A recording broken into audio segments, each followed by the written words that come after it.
everybody, and welcome to season 2 of the Book of Brianna, a podcast. I am your host, Dr. Brianna Whiteside, and let me welcome you to episode 5. Y'all, last month y'all saw me crying, spitting, and farting. I have never let you all in on my life like that, and I just want to say thank you for all the support. Thank you for all the comments, likes, shares, all the things. I showed up in real time, and y'all saw those clips. I was literally going through. And thank you for giving me the grace to go through, because I had never seen myself like that. When I'm watching the podcast back, when I'm reviewing it and looking at those clips that I was putting in and everything, I was like, girl, your face was swollen, your eyes were swollen, your skin was broken out. Like, I was looking like everything I've been through. And I just thought it was so important to show you all that. Even against some of the counsel of other people, like, no, you shouldn't show people that, you shouldn't show people that process. That just wasn't what God told me to do. And so in the vein of transparency, to be honest and to be obedient, I had to show y'all in real time the beginning of me becoming.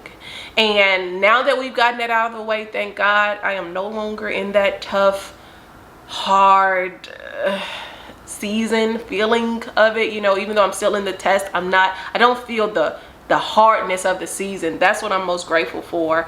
I'm ready to talk to you about the next step. I'm ready to talk to you about what's next. I'm ready to tell you what my plan is for the rest of 2024. Y'all ready?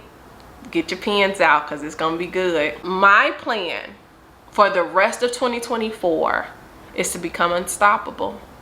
Yep, one word, unstoppable. When you look Brianna up in the dictionary, a synonym should say unstoppable, because that's who your girl is about to be. I have decided, and y'all know I talk a lot about decisions and the importance of your decisions. I have decided that I am about to ascend. No matter what. I have decided that I'm about to, it's go time, baby. I've decided that. And because I've decided that, that meant that I have also decided to partner with heaven. So let's talk about what unstoppable means, because I want you to be unstoppable too. I don't find joy in being the only person in the room that's decided to go higher. I want you to go higher too. And even though your going higher may not look like my going higher, I still want you to go higher. I still want you to ascend. I still want you to dominate. I still want you to take your rightful kingdom authority, come hell or high water. Because if not, then why are we here? Then what are we doing? Why are you following me if you ain't ready to go higher? And so because I know you're ready to go higher, I'm excited to share my plan with you on how I plan to become unstoppable. And if it's for you, take some of the things, make them your own. Look, sharing is caring. I don't care what you do, as long as you continue to advance, okay? Because it's time for us to go ahead and mount up. So let's start with the definition of unstoppable. By definition, unstoppable means incapable of being stopped. You are literally incapable of being stopped. But what's also fascinating is if we look at what incapable means, it kind of points us towards, or gestures towards, someone else trying to do it. So when someone says, oh, I'm unstoppable, they're generally saying, someone tried to stop me, but I overcame it, which is true. You're unstoppable if you overcome the attacks and the plans of your ops, of your enemy. Of course, you're unstoppable. But what happens when you are the op? What happens when you are the person who threatens the upward mobility of your own life? What happens when you look in the mirror and you realize you're the drama? Nobody else. You're the problem. You're the denominator. You're the problem. That's what I want to talk about, right? Because so many people bind themselves to a lower standard, lower than who they were created to be, because they have decided to stop themselves. They've decided not to go after everything that they were created to have, and to become everything that they were created to be before the foundations of the world. So it's not sometimes that, God didn't want better for you. Sometimes we are the people working against God. It's us. Our will, our emotions, our decisions, we work against the grand design that God has for our lives. And I want us to stop doing that. Ain't you tired of being down there? Ain't you tired? And I know that ain't proper. I should be saying aren't. But ain't you tired You ain't tired? You ain't sick and tired of being sick and tired? You ain't tired of yourself yet? Because sometimes I'm tired of myself. I'm tired of myself doubting. I'm tired of myself, not doing what I'm supposed to do. I'm tired of giving myself excuses. Sometimes I'm tired of me. And I need deliverance from me. Not a devil, not a demon, not the I need deliverance from my decisions. And so many people do, but we don't realize it because sometimes we just live by certain societal norms that we think are normal, but they're not normal. Sometimes the culture is the op. I'm gonna say that. Sometimes the culture will work against you, which means that if it comes down to you or the culture, you're gonna need to break up with the culture, because it ain't gonna be me. I will leave the culture behind before I let the culture cheapen my value. It ain't gonna happen. And you need to decide that it ain't gonna happen for you either. So let's start this podcast off with a moment of truth. You can hinder yourself. You can work against yourself. You can be an enemy of progress. And we all agree that you can be the person that's the problem. Because if we don't walk into this podcast episode with that understanding that you could actually be the drama, then we'll always shift blame to someone else, right? We'll always say, oh, I wasn't born with this silver spoon in my mouth, so I can't advance. Or I wasn't born, I didn't get this as a child, so that means that, I can't obtain it now. That's not the truth. If you didn't get it as a child, and if you wasn't born with it, it doesn't mean that it's not attainable to you. We need to stop believing that cultural lie. Everything was attainable to you when you were born. Because God, we are believers here, are we not? God decided to make it available unto you. Now you get to decide to agree with culture under, instead of the kingdom. You can agree with culture, but what you come into agreement with will always shape your life. So be careful with what you're coming into agreement with, even if it's the status quo, even if it's all you've ever seen. Be careful. I can't begin to tell you all how many things that maybe I had come into agreement with as a child that I had to work so hard to come out of agreement with as an adult. A lot of bad habits, a lot of ideologies, even things that I may have picked up in school. I had to work hard to come out of agreement with it if I wanted to live an unstoppable life. And I want you to take inventory of the things that you may be believing or may have come into agreement with and break those vows of agreement this month. Let's talk about some of the common things that really stop people from becoming unstoppable, or really stop people from becoming who they were created to be. Of course, my life is never going to look like your life. Your life will never look like the next person's life. But there are some fundamental things that stop all of us, and we need to bring attention to them so that we can begin to come out of agreement with the things that are working against us. The first thing that generally trips us up is unbelief. Unbelief, that spirit of unbelief. And I'm not talking about not believing in yourself. I'm talking about not believing in God. Now, I know as believers, we may not readily like to admit that we don't believe God. But if you survey your decisions, survey your thoughts on deeper levels, you'll begin to notice, no, I really don't believe God. I say I do, but my heart, I don't believe God. And that has been a very difficult lesson for me to learn over the years, that yes, I worship God. Yes, I am obedient. Yes, I pray and I do all the things that I'm supposed to do. But there's certain parts of me that don't believe God. And they show up in my actions. They show up in my thoughts. They show up in my decisions. And this really stops people from becoming unstoppable, becoming who God created them to be, because they really don't believe Him. And it could be that they don't believe Him as it relates to His resume or Himself, or they don't believe Him as it relates to themselves. God, I've seen you do it for them, but will you really do it for me? I've seen, they said you this, and I've heard it, and I believe it because they said it was going to happen for them, but does that mean that you are going to do this for me? Does it really mean that you're not a respecter of persons? Does it really mean that, you care for me in the same way or even in a unique way? I don't believe you, God. I don't believe that you care for me. I don't believe that I'm special. I don't believe these things. I don't believe you. And we have to start to do the work to unpack that unbelief, because unbelief will always stand in front of your destiny and threaten you. It will literally stand in front of an open door and punk you out of going through the door. Unbelief, because you don't believe God is with you. You don't believe God actually cares about you. You don't believe that you are created to dominate, to rule. You don't believe these things. So if you don't believe God, then it's really difficult for you to move through the world that he created, because you're dealing with unbelief about him. And I know we don't like to admit that we deal with unbelief. You know, there's even a man in the Bible who says, God, I believe, but help my unbelief, which means that there is this dual nature, there is this battle, there is this war. I believe you for some things, but help my unbelief for these other things, right?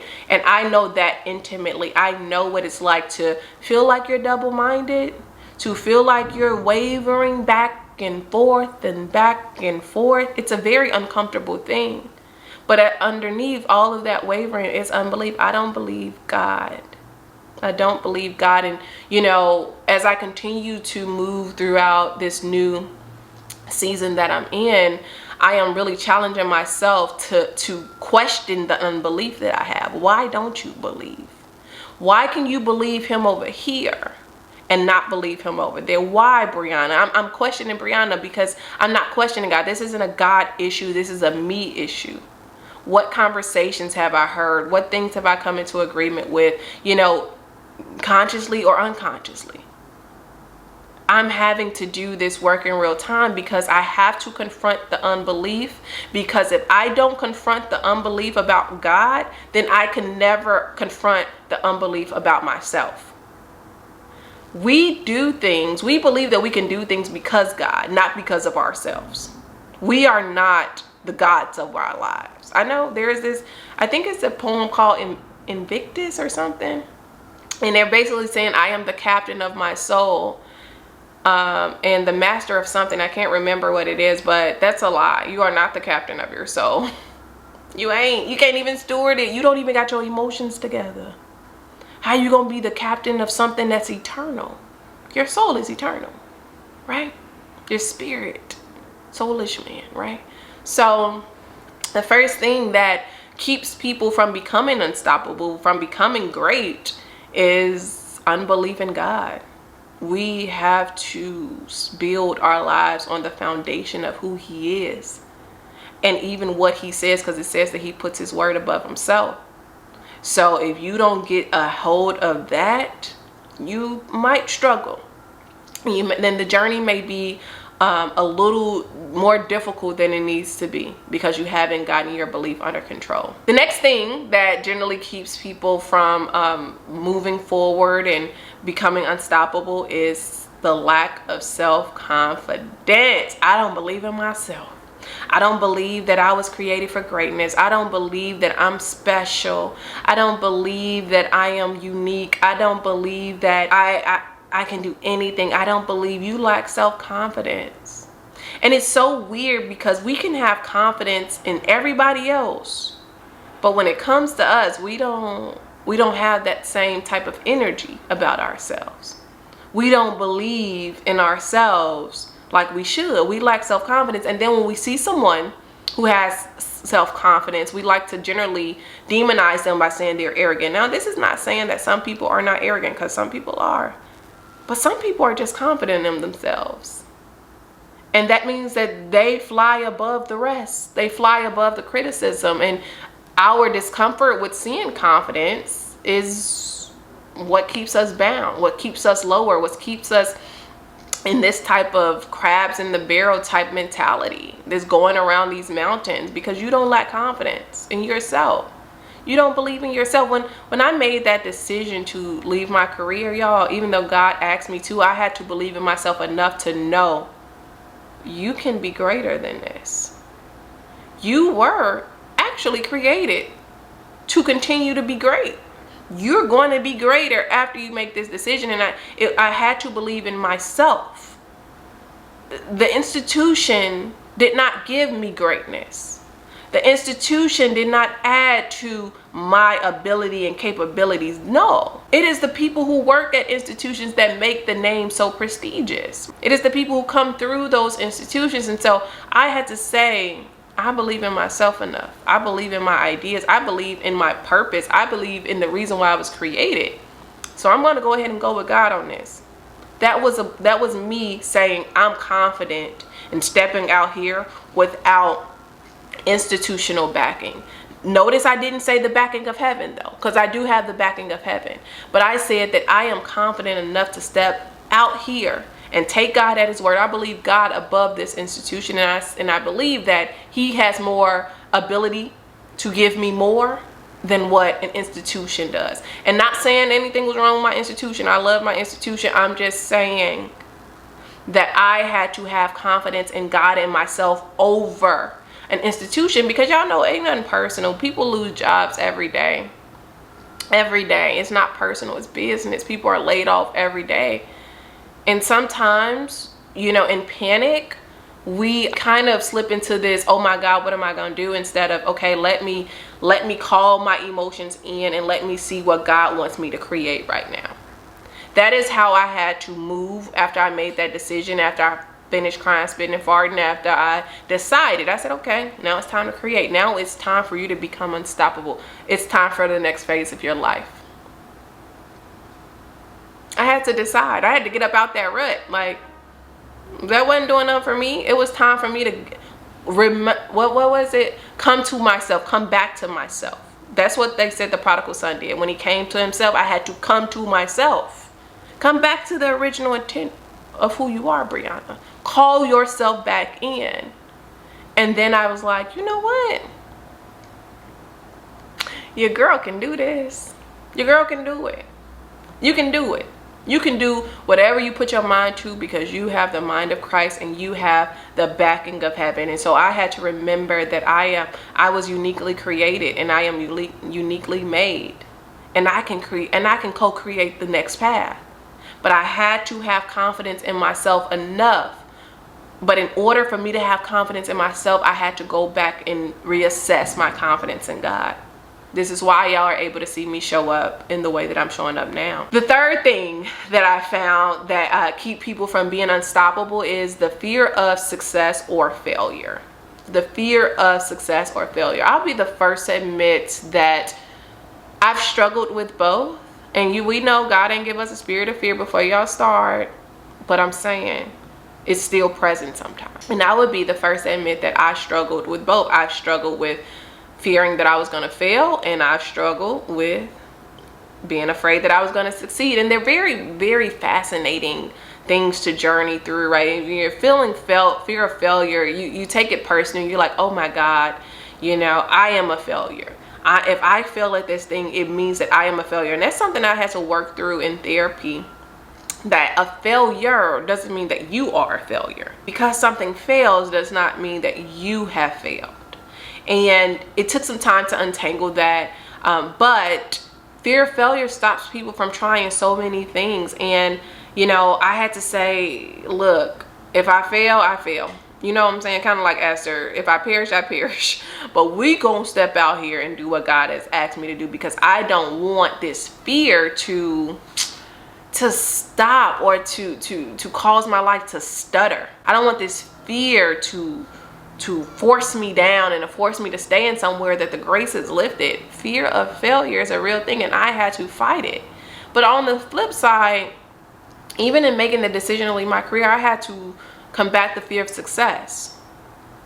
Even though God created me to do this next thing, and he knew that I am in alignment and I am on time, something within me was like, you probably gonna succeed at this, and you're afraid. Why? Because any success, any going to another level will require that you need to abandon something, whether it be an aspect of yourself or friends or family, things of that nature. Like, something's going to fall off. You're gonna lose something. And I think that's one of the reasons why people like to say it's lonely at the top. I don't think it's necessarily lonely at the top. I think that it requires very key people to rise with you. So the people who you grew up with that were okay with living in the hood, like me, I grew up living in the hood. If no one wanted better for themselves, then they were going to naturally fall off when I went away to college, right? Even after I went away to college and I was there and it was time to graduate, the people who weren't, willing to advance either when I moved and, continued to climb the ladder of my life, they fell off. And so I think sometimes when you're fearing success, you fear that you ask yourself, what else am I going to have to lose? I don't want to keep losing stuff. I don't want to lose it. Another thing. I can't take another loss. And that kind of keeps people complacent. Even if they're not happy, it will keep you in a place that you hate because you don't want to feel the pain of losing people or losing something. And I totally get that. But I want to ask you, is the pain of separation greater than the pain of not fulfilling your true potential? At the end of your days, when you're coming to the end of your life, which would you regret more? Would you regret losing people who didn't have the capacity to journey with you? Or would you regret not becoming the full expression of who you were created to be and finding out why you were truly created? For me, I am more concerned with the pain of not becoming, because God wired you to reach a certain place, and nothing within you will be satisfied until you start making progress towards that place, or even you reaching it. Nothing in you will be satisfied. You won't, even if you do settle, you won't be satisfied because you were never created to stop at a certain point, right? At that point that you decided to stop at. And so when people fear failure or fear success, my advice to you would be to understand failure is not your destination. It's not your position. Something may have failed, but it's not your destination or position. And people are naturally going to fall off no matter what. You can't stop it. You can't make them go with you.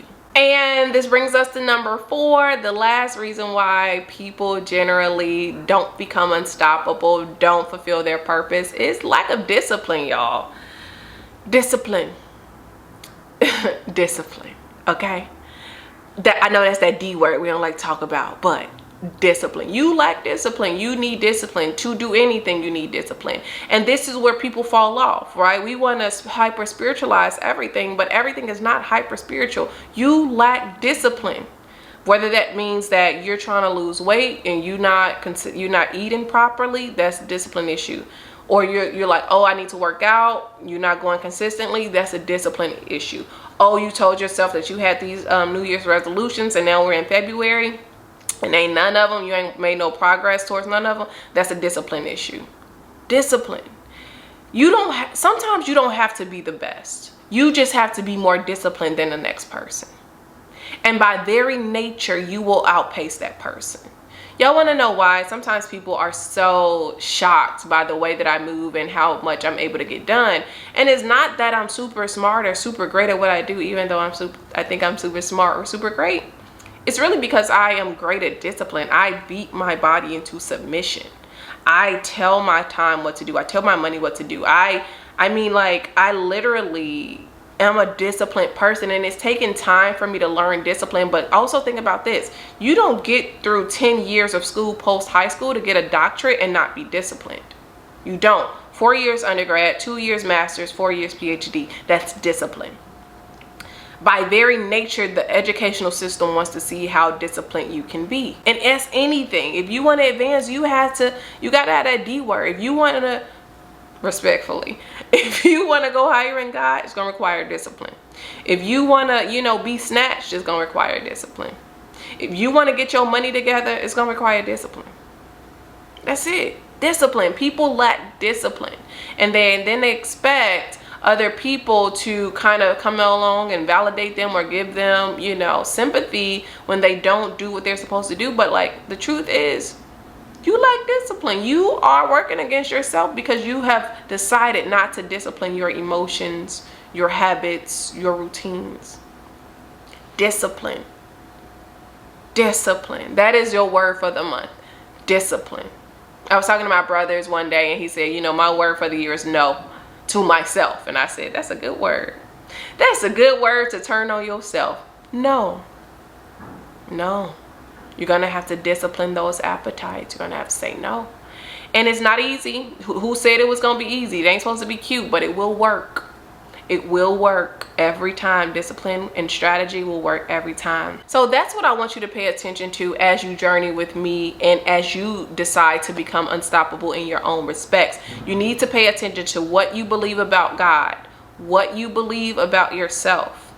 Also, are you afraid of success? Are you afraid of failure? Those are two things that you're going to have to strategically approach, and your discipline.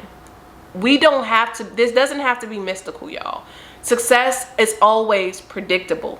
So it doesn't have to be this hyper spiritual, hyper spooky thing. No, this is a strategic movement. We all are wired for success. We all are wired to become unstoppable. But you can stop so many things in your own life. You can work against yourself, and that's not something I want you to do this year. So let's go ahead and decide that we are going to become unstoppable together. I hope this has encouraged you. I hope this is giving you something to think about. Let me know if I've said anything that resonated with you. Let me know if you're in to become unstoppable right along with me, because the kingdom wins when we all win. You know what I mean? So let's decide to become unstoppable together. I will see you soon in another installment of the Book of Brianna, a podcast. Be sure to share this with a friend, like the video if you haven't already liked it, and leave me a comment. Talk to you soon. Bye.